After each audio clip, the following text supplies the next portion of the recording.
Magandang umaga po sa inyong lahat, mga kapatid kay Kristo.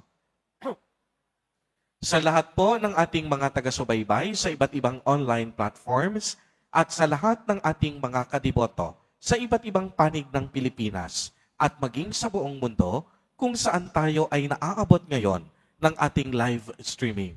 Mapayapang umaga din po sa inyong lahat. Purihin at dakilain natin ang ating Panginoon, ang mahal na poong Jesus Nazareno.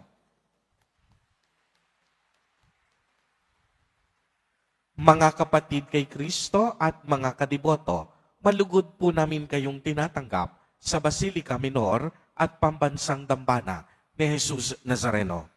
Tampok po sa ating ebanghelyo ngayon na ang mga tao na mangha nang makita nila na si Jesus Nazareno ay gumagawa ng mga himala at kababalaghan. Subalit, ang pagkamangha, hindi lahat humahantong sa pananampalataya.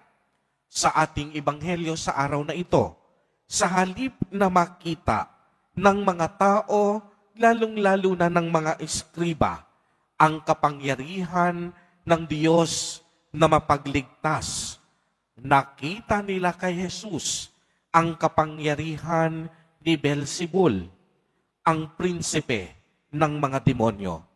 Para sa kanila, ang pagpapagaling at mga himala daw ni Jesus ay gawa ng diablo at hindi galing sa Diyos. Marami sa kanila hindi nakakaunawa na si Jesus Nazareno ay ang tunay na Panginoon at tagapagligtas. Kaya nga ating maitatanong, paano kaya nasabi ng mga eskriba at ng ilang mga tao na si Jesus ay nagpapalayas ng mga demonyo sa pamamagitan ng kapangyarihan ng kasamaan? At ang sagot, simple lang, dahil sa inggit at katigasan ng kanilang mga puso. Alam natin na galit at inggit ang nagahari sa puso ng mga eskriba. Nakakagawa ng mga himala at kababalaghan si Jesus Nazareno sa kaniyang pampublikong ministeryo at mga gawaing misyon. Samantalang ang mga eskriba, bagamat napakataas ng kanilang pinag-aralan at punong-puno ng kaalaman sa Eskriptura, hindi man lang nakapagpagaling kahit isang may sakit. Totoong-totoo nga, sa lahat ng mga tukso at problema sa mundong ito, minsan madali tayong malito sa kung ano ba talaga ang mahalaga. Napakaraming ingay sa mundo ngayon, napakaraming digmaan at paghihirap, maraming desisyon ang kinahaharap natin sa araw-araw. Maraming mga bagay na maaaring magdala sa atin upang subukin tayo sa ating tunay na pinaniniwalaan at pinahahalagahan sa buhay. Alam po ninyo, ang lahat ng panggugulo sa ating puso at kaisipan, nagmula ito sa puwersa ng kasamaan at nais ng demonyo na mawala ang ating atensyon at focus sa Diyos. Kapag nawala na tayo sa focus, diyan na tayo magsisimulang mamuna. Maiinggit na tayo sa ating kapwa at mag-iisip na tayo ng masasamang bagay laban sa kanila.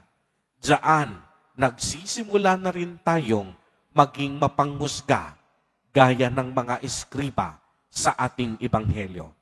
Kaya mga kapatid kay Kristo at mga kadiboto, isa po sa mabisang panlaban sa puwersa ng kasamaan ay ang ating debosyon.